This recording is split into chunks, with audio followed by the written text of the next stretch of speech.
I'm going to demonstrate how to make a simple handmade chain. We're going to start by making jump rings. I'm going to wrap wire around a mandrel. I'm using a steel mandrel made specifically for jump rings, but you could also use your dapping punch shafts or a wooden dowel, anything that you are happy with the diameter of it. And I'm just going to wrap a really tight coil, so sort of like a spring but with no gaps between each coil. Don't make this coil too long or it's going to be really hard to saw it off. Once it's about an inch or so long, you can slide it off of your mandrel, use wire cutters to cut it off, and then we're going to start sawing each of these links apart. It takes a little practice to get good at sawing jump rings, but once you get the hang of it, it's really not too bad. I'm going to set the coil down on my bench pen and use my jeweler saw to saw a straight line down the length of the coil. You can see here why it's important that you don't have a really long coil, because if it is too long, it acts like a spring and just bends around. So it's a lot quicker actually to have shorter coils as you're sawing these. There you saw a little bit of excess wire just fell away, and I'm going to continue sawing in a straight line down the length of the coil, and as I do that, I'm going to form identical round links. You can see that gap is perfectly straight, and that's why it's important to use a jeweler saw to cut your jump rings rather than wire cutters. Be really careful as you're sawing your jump rings so that you don't cut your hands. As you can see, your saw blade is really close to your fingers, and as you get to the last one or two links, it becomes even more dangerous. So you want to pay close attention that you're not sawing towards your finger as you go through the last few links. Once you're happy with the size of your jump rings, you're going to want to make as many coils as you need to complete your project. Continue sawing jump rings. There's a lot of repetition involved in chain making, which is really good practice for beginning metalsmiths. Soon you'll have a pile of jump rings. The next step is to close your links. I'm going to use a pair of chain nose pliers and flat nose pliers to close my links. I definitely don't want to use round nose pliers or pliers that are going to mar the link, and I want to use a twisting action to get the link to close. Because I've used my jeweler saw, I can get it closed really tightly so that you can just barely see that seam. The next step is to solder your links closed. So I've laid these out on my solder pad with all of the joints that need to be soldered facing the same direction, and I'm fluxing every seam. Now I'm going to use hard solder to solder each of these links closed. I'm using a fairly small flame on my torch, and I'm using a solder pick to put a small piece of solder on each seam, heating it up, and then moving on to the next one after that solder flows. So again, there's a lot of repetition in this process, which is a really good way to practice soldering skills. Continue this process until you've soldered each of your links closed. These are pretty tiny pieces to be soldering, but all the rules still hold. So each side of that jump ring is reaching solder flow temperature in order for that little ball of solder to actually join the two sides together. If you get one side hotter than the other, the solder ball is going to want to flow only to one side of the link.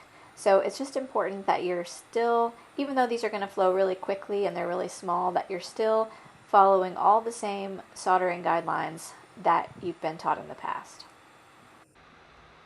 After they're all soldered, you're probably going to want to pickle these, and so one easy way to do that when you have lots of little parts is to have a plastic container, like a yogurt container, with holes drilled in the bottom, and you can put all of your small parts in that container and place it into the pickle, and you can see the liquid's going to drain out, which makes it a really handy thing to use for pickling.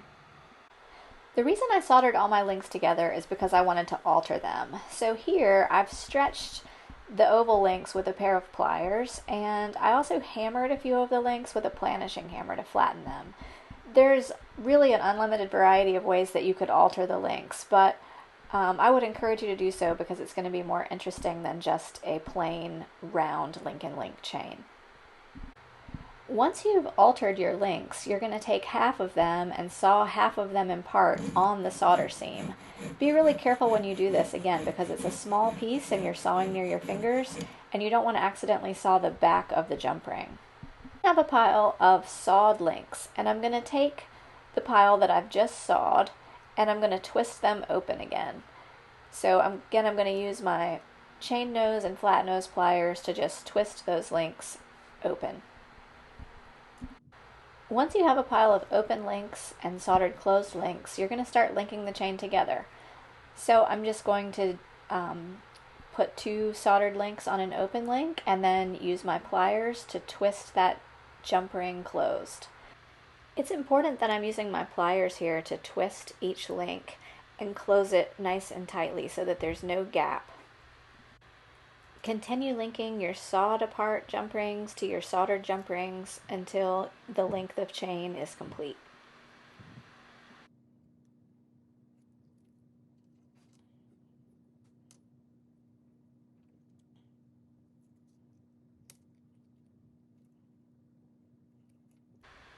The next step is to solder the links that you already sawed apart, and we're going to do this by placing each link into these cross-locking tweezers.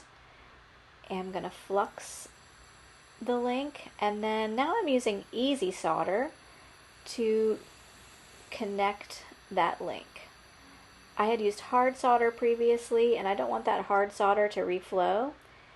And now I'm just going to use a pair of tweezers because everything's really hot, and I'm going to place the next link that needs to be soldered into the cross-locking tweezers. I'm going to apply flux, and I'm going to repeat the process with easy solder. And I'm just going to do this until my chain is complete. One thing you might notice when you have a small piece of metal in the cross-locking tweezers is that the tweezers are going to act as a little bit of a heat sink, and so you might need to adjust where you're pointing your flame a little bit to compensate for that. So I may need to heat on that side where the tweezers are just a little bit more than the other side so that the solder flows down the seam and not onto just the side where the tweezers are not located. If you wanted to, you could quench your chain in between each link instead of just using tweezers as I'm doing here, which can be a little bit tedious, as you can see. Either way is fine. You just be careful that you're not touching your chain because it's all very hot at this point. It's also a good idea to use very small pieces of solder for your chain so you don't end up with solder blobs.